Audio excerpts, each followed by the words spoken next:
Tem algumas coisas, Floquinhos, que eu falo para os alunos da consultoria, tanto em material de apoio e alguns assim com grande incidência eu fico reforçando, né? Então eu vou comentar nesse vídeo aqui os conselhos que eu dou para a maior parte dos meus alunos, então já clica no gostei, se inscreve no canal e lembra que o que, Floquinhos? Vem cá, vem aqui. Que dia 18 às 6 horas da tarde vai ter promoção da minha consultoria. Mais informações aqui nos comentários. Lembrando que vai ser só para os 10 primeiros alunos, então 6 horas da tarde eu coloco um despertador. Galera, eu sempre deixo isso como padrão para todos os meus alunos, o treinar até a falha. Já falei disso aqui algumas vezes no canal. Lembra de procurar dentro do Twin Mais Tema. Mesmo que você seja iniciante, você pode tentar buscar a falha do exercício, porque você não vai conseguir chegar na falha muscular do exercício. Falei disso também no meu curso de treinamento, no treino de adaptação. O que acontece? Quando você está fazendo um supino e você ainda não tem um preparo muscular, neuromuscular para ser mais exato, você vai atingir uma falha que a gente chama de falha técnica. Então, por exemplo, o cara está fazendo supino aqui, vocês já devem ter visto, talvez vocês lembrem de vocês, você sobe um lado e não sobe o outro, aí você fala, ixi, está ficando perigoso, deixa eu guardar a barra aqui. Aí você guarda a barra, só que você fala, nossa, parece que ainda aguentava um pouco mais. Isso é uma falha técnica e é a falha do iniciante. E tudo bem ele buscar essa falha, porque não é perigoso. A partir do momento que ele perder a boa forma, ele para o exercício. Então, padrão para todos os alunos da consultoria, basicamente falando, treinar até a falha. Só que é importante também falar que assim, eu peço para eles treinarem até a falha de cada dia.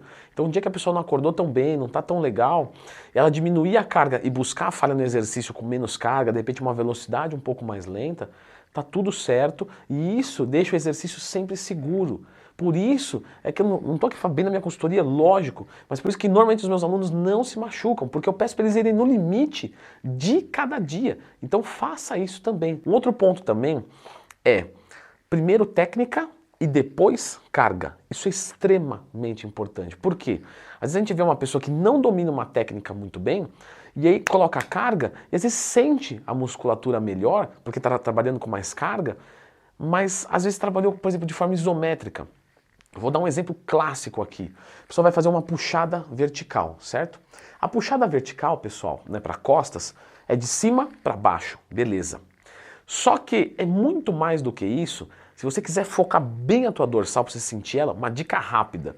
Quando você for puxar, não puxa de cima para baixo, jogando o cotovelo para fora. Não, joga o cotovelo para dentro. Traz o cotovelo no teu oblíquo. Então, ó, vou trazer fechando. Se você fizer esse movimento com duas plaquinhas e esmagar bem a dorsal no final, lembrando, cotovelo próximo do seu oblíquo, traz ele para dentro, você não vai conseguir fechar, mas tenta trazer. Você vai sentir muito a tua asa, né? Essa região que vai te dar largura mesmo. Só que aí alguns simplesmente puxam de baixo para cima, jogando o cotovelo para fora, só que quando coloca muita carga, por ser muita carga, às vezes faz um processo isométrico aqui e isso realmente trabalha, você sente o músculo duro, mas não vai hipertrofiar nada. Então, primeiro técnica, dominou a técnica? Vamos subindo carga. E aí uma coisa também que eu falo direto, né, lá na caixinha de perguntas do Instagram que eu abro todo dia, principalmente para quem é natural, nem tudo que é grande é bonito. E o cara natural comparado com o hormonizado, ele não vai ser grande, comparado com o hormonizado, tá? Pelo amor de Deus, você vai ser grande. Para todo mundo que está à sua volta. Mas quando você encontrar alguém que está tomando hormônio e faz o trabalho direito, você não vai ser grande. Agora, não quer dizer que seu shape vai ser inferior. Porque se você tiver tudo bonitinho no lugar, você tem que entender que a harmonia é muito melhor do que tamanho. O cara que tá feio, com shape feio e toma anabolizante, ele fica um feião. Você entende? Ele evidencia mais a sua feiura. O certo é o quê? A gente deixar o corpo bonito, estético. Então, focar os músculos fracos são muito importantes. Leandrão, eu acho difícil focar músculo fraco, porque eu nem sei qual músculo meu é fraco. Legal, então faz o seguinte. Essa coisa é um olhar clínico, você precisa de outra pessoa te olhando. Quer dizer que eu tenho que te contratar? Não. Você pode chegar, por exemplo, num fisiculturista da sua academia, chama ele para ir no banheiro, certo? Para não ficar chato no meio da academia. Vai lá, você tem dúvida da onde? Né? Eu tenho dúvida dos meus membros inferiores se são proporcionais ou não. Vai lá, baixa a calça, vira para ele, né? Faz uma pose, pede para ele olhar, analisa aqui. Olha, realmente eu estou vendo, isso é muito comum, realmente eu estou vendo que está faltando posterior aí. E além de posterior, o teu glúteo não está legal. Então seu quadríceps está bom, mas o glúteo está deficiente. O que vamos fazer?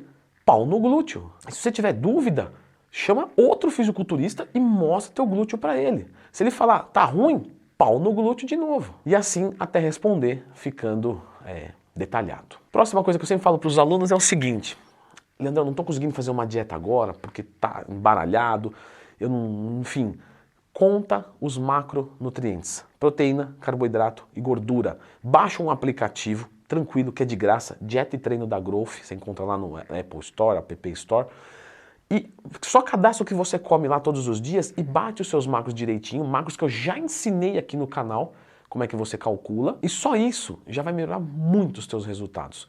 Posterior a isso, começa a comer sempre limpo. Então primeiro você preocupa com os macros. Tá batendo os macros? Tô. Como é que eu posso melhorar aqui? Ah, eu tô comendo de repente um frango empanado. Tudo bem, não é o ideal, mas eu tô batendo no meu macro, tô considerando ali um valor de carboidrato, de gordura. Agora eu vou tentar trocar por um filé de frango, por uma carne magra. Então come limpo, mas antes se preocupa com a base de bater os macros. E aí depois que você estiver fazendo isso, você pode pensar em dois suplementos, que são dois suplementos que realmente funcionam, que é a creatina e a beta-alanina. Aí vão dizer que tá tudo certinho, tudo bonitinho, aí você falta no treino. Isso acontece, Leandro? Lógico. Como acontece com você, Leandro? Lógico. Acontece com todo mundo. Né? Eu também trabalho. Ah, você também trabalha? Eu achei que você só fazia vídeo. Fazer vídeo dá trabalho, viu? Então, se acontecer isso, qual orientação eu deixo para os meus alunos da consultoria? Gente, eu tinha que treinar de segunda a sexta. Vamos supor, quarta eu não fui. Eu poderia fazer assim, ó, segunda, terça, quinta, sexta e sábado. Eu jogo um dia para frente e termino. Mas vamos assumir que não dá. Leandro, eu só tenho de segunda a sexta e eu faltei quarta. A minha orientação é o quê? Faça 2 treinos no mesmo dia. Pega quinta-feira ou sexta-feira e faz os 2 treinos. Então eu vou fazer A na segunda, B na terça, aí C, que deveria ser na quarta, eu não fui. Aí eu faço C e D na quinta e o E na sexta. Ou C na quinta e D e E na sexta, porque eu vou ter 2 dias para descansar. Então eu deixo para dar o pau maior no final da semana, que eu vou ter um tempo para repousar. É o ideal fazer isso? Lógico que é o ideal, porque o outro lado é você perder o treino. E perder o treino é sempre pior do que você fazer um treino que vai render menos. Então, lógico que é o ideal você não deixar a tua semana ser fechada sem você estimular todos os músculos como você deveria e poderia. Porque uma coisa é o que tem que ser feito e outra coisa é o que dá para ser feito. Então, se a primeira opção, que é o que tem que ser feito, não deu certo, a segunda opção é assim, vamos fazer o que dá. Então fazer 2 treinos no mesmo dia pode ser uma ótima opção, em detrimento de você perder o seu treinamento, a sua semana de treinamento. E um outro ponto também é em questão ao aeróbico, né? Vários alunos vêm me perguntar, faço aeróbico antes do treino, depois do treino, em jejum, faço com intensidade, faço caminhada, né? Então assim, eu vou deixar aqui a indicação agora de um vídeo, porque esse é um pouco mais complexo, né? Quando um aluno me pergunta isso, a resposta é um pouco mais personalizada. Então dá uma conferida aqui nesse vídeo sobre o melhor aeróbico para você que quer definição muscular.